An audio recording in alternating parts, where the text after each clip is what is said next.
Now, the Three Martini Lunch with Greg Corombos and Jim Garrity. And welcome, everyone, to the Thursday edition of the Three Martini Lunch. Along with Jim Garrity of National Review, I'm Greg Corombos of Radio America.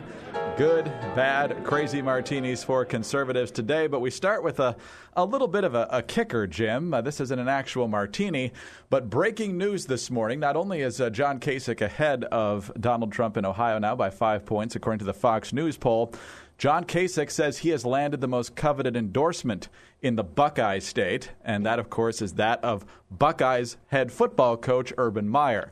This whole scene, of course, makes me want to retch since I'm from Michigan, but if you're trying to win Ohio, that makes sense. It's an incredibly awkward video that the Kasich campaign put out. But, Jim, can you guess the first thing Kasich mentioned in the video? That he is the son of a mailman? Here it is. Coach, it's a very exciting time, obviously. You know, when you grew up the son of a mailman, you know, and you're running for president, and you're down to just a handful in all of America. Oh, Jim, he just can't help himself. Greg, you know, at moments like this, I'm just so infuriated. I'm so exasperated. I'm at the end of my rope. Greg, I'm just going to take Matt Forte and hold him and make myself feel better that way. Oh, that's right. You can't do that as a Bears fan. Sorry about that. Oh, well. Bummer. Yeah. Okay. Hey, what's our first martini today, Greg? Pausing now for that a I've moment. just punched you in the metaphorical gut. Yeah, I feel it physically, I think. Okay, on to the good martini. Last night was a Democratic debate. It's funny how we get our good martinis from the Democrats lately, but Hillary Clinton getting some pretty tough questions. This was a Univision debate. Washington Post was also involved, and CNN.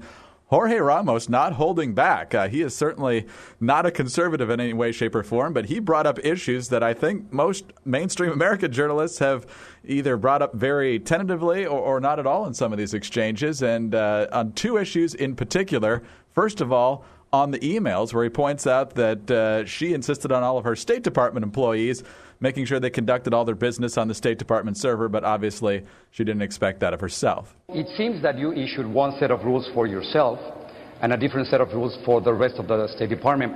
So who specifically gave you permission to operate your email system as you did? Was it President Barack Obama?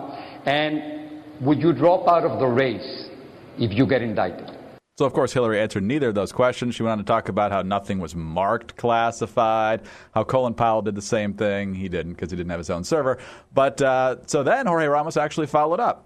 There was no permission to be asked. It had been done by my predecessors. It was permitted. I didn't have to ask anyone. If you get indicted, would you drop out? Oh, for goodness, that is not going to happen. I'm not even answering that question.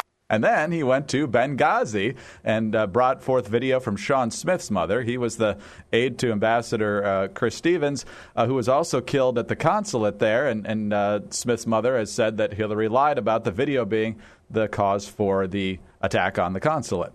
Secretary Clinton, did you lie to them?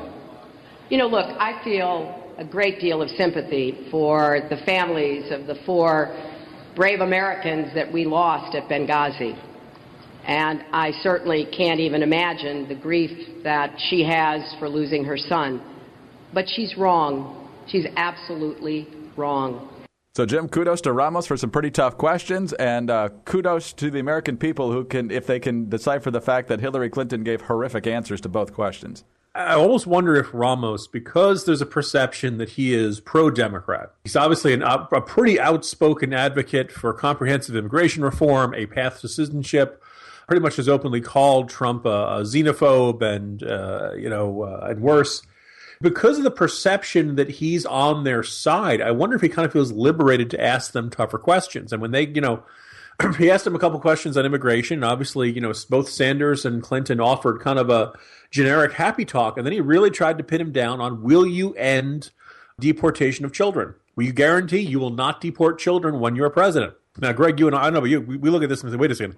This is exactly how we ended up with like this avalanche of toddlers coming over our southern border, because the reports in Central America were that America was giving permisos to children who were unattended and coming across the border. So, parents were sending their kids out there into the middle of the desert. It was a humanitarian disaster. You don't do this. You don't talk this up. You don't say that this is we're going to do this, because the rumor mills will fly and the people smugglers will start convincing people you got to do this. This is kind of a giant warning sign, but it was great clarifying the Benghazi question. Like, it wasn't just the questions, it was the follow-ups. These were tough follow-ups. And I guess maybe kind of segueing to our bad Martini, it's fascinating that even at this late stage in the campaign, we're still learning new things about these candidates and seeing them in a different light from a long, long time ago. It's certainly the case. And I think we have an inclination to root for Bernie Sanders just because of how much we don't want Hillary Clinton to be president and what a disaster she's been in her various positions over the years. But obviously Bernie Sanders would be horrific given his socialistic tendencies. But it's not only on an economic basis, it's on his foreign policy. Again, kudos to the moderators for digging up this video. Here's Sanders back in 1985. I believe the context was whether or not to back the Sandinistas against the communists in Nicaragua. And here's what he said over 30 years ago. Way back in, 1961, they invaded Cuba. And everybody was totally convinced that Castro was the worst guy in the world, that all the Cuban people were going to rise up in rebellion against Fidel Castro. They had forgot that he educated their kids, gave them health care, totally transformed the society. Not to say that Fidel Castro or Cuba are perfect. They are certainly not. But just because Ronald Reagan dislikes these people does not mean to say that the people in their own nations feel the same way. So they expected this tremendous uprising in Cuba. It never came. So, Bernie Sanders, in Miami, do you care to revise and extend those remarks? Yes and no. Here's what he said. Cuba is, of course, an authoritarian, undemocratic country, and I hope very much as soon as possible it becomes a democratic country. But on the other hand, it would be wrong not to state that in Cuba they have made some good advances in health care. They are sending doctors all over the world. They have made some progress in education.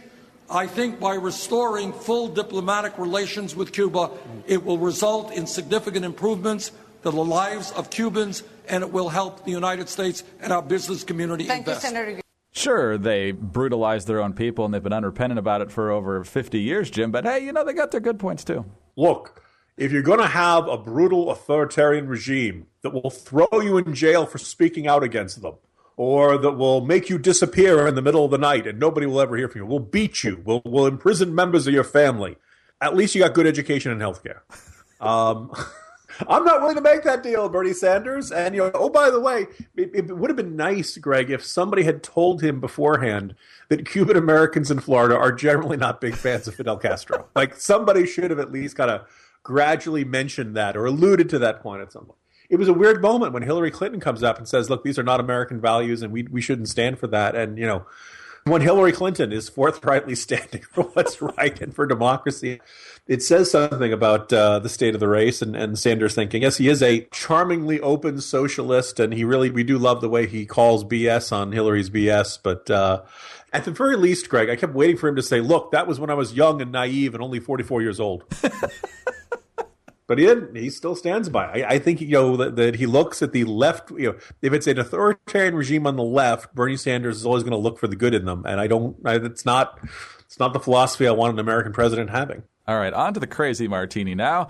And even being a friend of Donald Trump's apparently is quite dangerous. This story broke very late Tuesday night, maybe early Wednesday morning. Obviously, Donald Trump did very well on Tuesday. He won 3 states. By the time he did his press conference in Florida on Tuesday night, he had been declared the winner in Mississippi and Michigan. He later went on to win in Hawaii. But after giving his remarks about how he still has his stakes in his university and defending all that sort of stuff, he also worked the rope line with reporters and answered a bunch of questions. He got to Michelle Fields, who tried to ask a question about an affirmative action policy. Then there was an altercation where Michelle Fields was grabbed. Michelle Fields of Breitbart grabbed and basically almost pulled to the ground.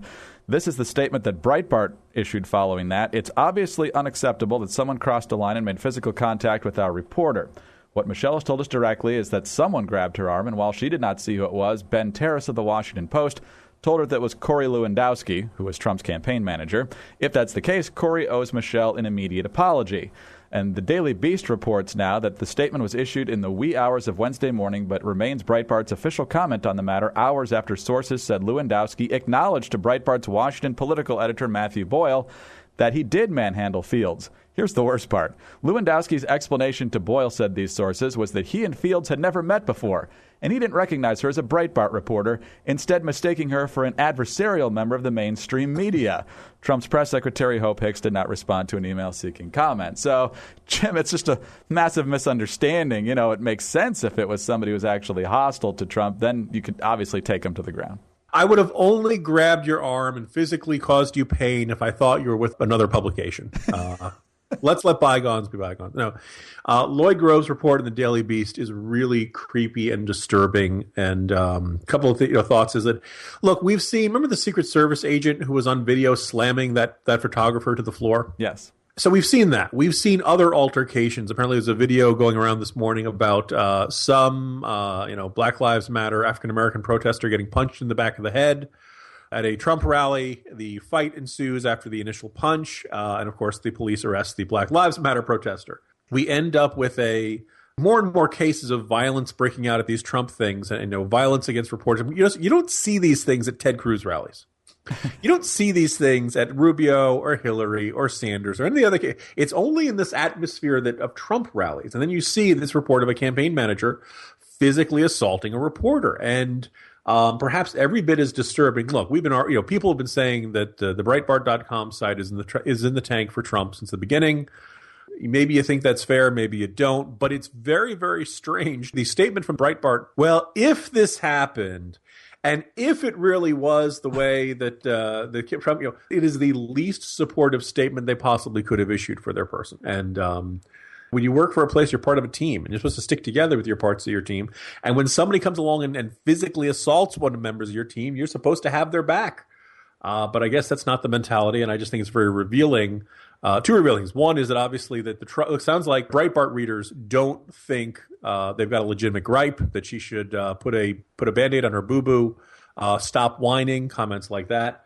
Also, just FYI, Greg, I put up a Twitter poll a couple hours ago. Agree or disagree, the world would be a better place if Trump's manager, Corey Lewandowski, inflicted physical harm on more reporters. At this point, Greg, 26% of respondents agree that would be a good thing. What? Yes, 26% of the respondents it's limited to people who are following me on Twitter.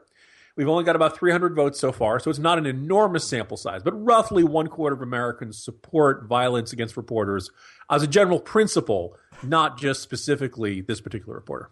I would butcher the quote. You know it better than I do. It's from one of the Star Wars prequels. This is how freedom dies with thunderous applause or something. Is this how the freedom of the press dies with thunderous Remember, applause? we don't quote the prequels.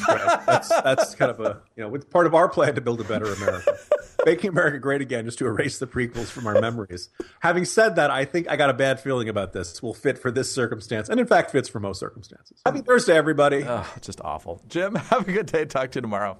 See you tomorrow. Jim Garrity of National Review. I'm Greg Corombos of Radio America. Thanks for being with us today, and please join us again on Friday for the next 3 Martini Lunch.